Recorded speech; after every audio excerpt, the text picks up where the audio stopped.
Alright guys, it's your boy Hiraku here, and we're going to say, should you summon on the new KUROIWA and the SHINOHARA banner? I'll be going over the dispatch summons and the news at the end, but first is first mode. First is what you click for. You want to know if this banner is worth summoning on.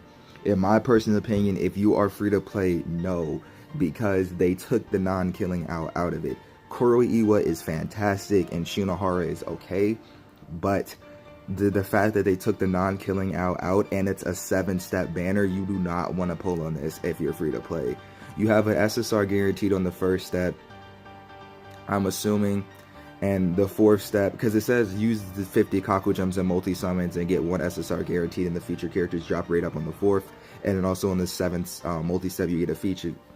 Now, let's go into the stats. KUROIWA and possession of powerful offense and defensive skills. He can raise his defense and inflicts damage to enemies in one go. Turn the tide of battle during crisis and use his unique skill, allowing him to make large damage to characters with boosted evasion rate. So, he has 10,500 health, 780 attack, 800 defense, 10 AP, and 5 guard. His unique ability when you get him max duped out is increased damage versus boosted evasion rate characters by 2%, or 2.0. That's not that good because I don't know many characters that evade. Especially when if you take him on PvP. I mean, he's a red killer. Like, this dude will destroy any red character. And it says increased damage versus STR types by 1.7 and reduces dark damage, which is good against Arima, who's basically the meta right now.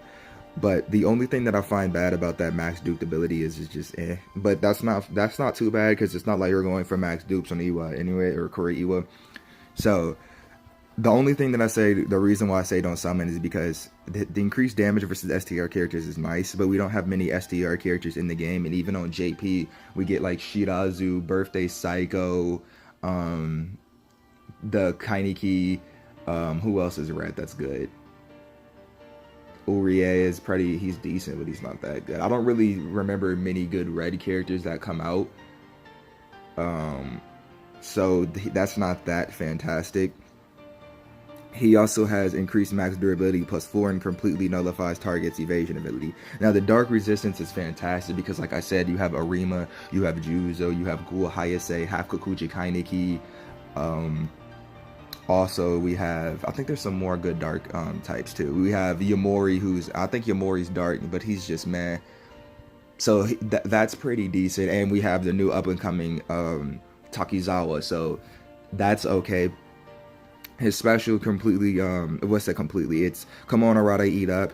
Reduces the duration of one enemy by 5, so have 2.0 your defense by 3 turns. Deals 2.4 times the attack damage to one enemy 5 times. So his model is pretty decent.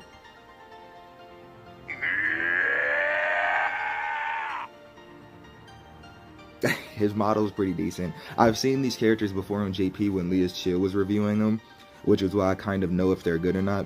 Thanks to his ability to reduce the enemy's attack and increase his guard rate, his chances to survive are up. Break the enemy's strong defense with his unique skill, allowing him to inflict large damage on enemies with boosted block rate. So that one is really bad in my personal opinion, because these are super suggested, like super what's the word I'm trying to find, super selective, because this is not going to happen all the time. Not every boss has increased block rate. Yamori does not, and he does not have evasion. So the fact that we're sitting here and their max dupe abilities are just not that decent is but it's fine, because that just means you don't really need to throw any stimulants, and you don't need to go for dupes. So he has, I don't know if I went over his stats because I already lost my train of thought. He has 8,900 attack, 890 defense. I said 890 defense. I'm all over the place. 890 attack, 760 defense, 9 AP, and 8 durability. He has Intellect Killer, increases damage versus N types by 1.7, which is blue. What blue good Fez units do we have? We have Awakened Kainiki, and we have Awakened Kainiki. So that's okay. We also have the Akira model that came out, but unless you get her 40%, she's not that good. I don't know what other speed or intellectual units we have that are good. I really honestly don't remember. And once again, he has the dark resistance. Like I said, it's good against Ghoul, Hayase, Hakukucha Kaineki, Arima, Juzo, and others. HP up 3000 and kind of a waste of an ability in my personal opinion. I never like the HP up abilities because I'm like, you could just give them the HP, but you're instead regulating it to an upgrade. So it's decent because it's a lot of HP, but it's and then guard nullifier completely nullifies the target's block ability, which is okay. It looks like he's not worth getting 10-10 in my opinion. You can get him like 9-10, and then with KUROIWA, you probably want to get him. You can get him 10-10 because that will come in more in handy, but so let's go to his model too.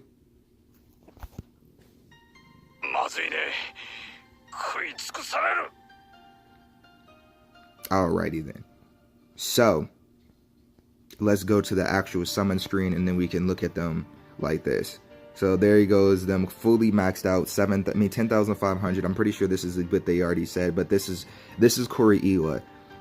So as you see, when him fully maxed out, he has about 11,900 health. That's all that changed from here.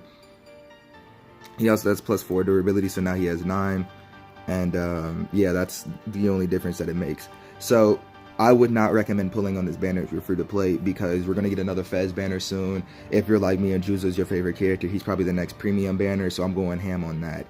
So I do not recommend this if you're free to play. Once again, I would not tell you how to use your Kaku. If you want to summon for these units, go ahead. They are really good units, but since it's a 7-step banner, in order before you can get 1 guaranteed, there is no Fez units in this banner.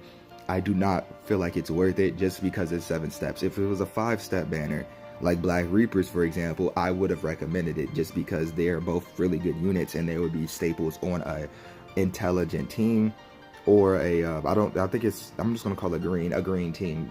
They would be staples. Like SHINOHARA would be a staple in the green team, and for intelligence, KUROIWA would be a staple. But since it's a 7-step banner, I do not recommend it. Because if you're going to do 7 steps, you might as well do that in the Fez banner. Get a whole bunch of Fez units, or maybe get a couple Fez units before, and then get a Fez unit on the 7th step. So, like, I don't recommend that. We also hit 1 million downloads. We get about 20 Kaku, or if I remember correctly, 1 million credits, weapon mod vouchers. We get 100 of the SR ones. We get 100 books of augmentations. Those are the SR ones, the good ones. You need about 49 to max out a character, so that's at least enough to max out too. We get 10 summon vouchers, 10,000 friend points, 10 SSR mod voucher tickets, which I do not find that useful. Dispatch summon voucher tickets, 10. Ghoul weapon mod voucher, 1,000. I know Ghoul / human weapon mod voucher, 100, and another 10 Kaku gems, which end up making 20. So, and also since we hit the 1 million celebration, that's why we got SHINOHARA and KUROIWA, and we get a discount Kaku gem sale. Infinity stones. That's all I'm gonna say. All right, Halloween party dispatch units. The only ones that you really want to pull from here, I'm not even gonna lie to you. Heist is okay, but his is just cost cut, which is horrible. You want the Akira, you want the Arima. The Juzo is pretty good because he shortens time. Arima and Motto have the same one. They increase the rate. Like if you get them, what's it called? Her fully duped, she increases drop rate up 20%, which is really good. And then she also increases the rare drop rate up by about 20% if you do not get her fully duped, which is fantastic. Same with Arima. He has 20%, so if you get him if you get him fully duped, you get 40% increased drop rate up and increased dispatch and rescue rare drop rates up by 20%. Same with the Akira. Those are fantastic. Juzo lowers the time, so if you did get Halloween Toka, that's at least 20 minutes.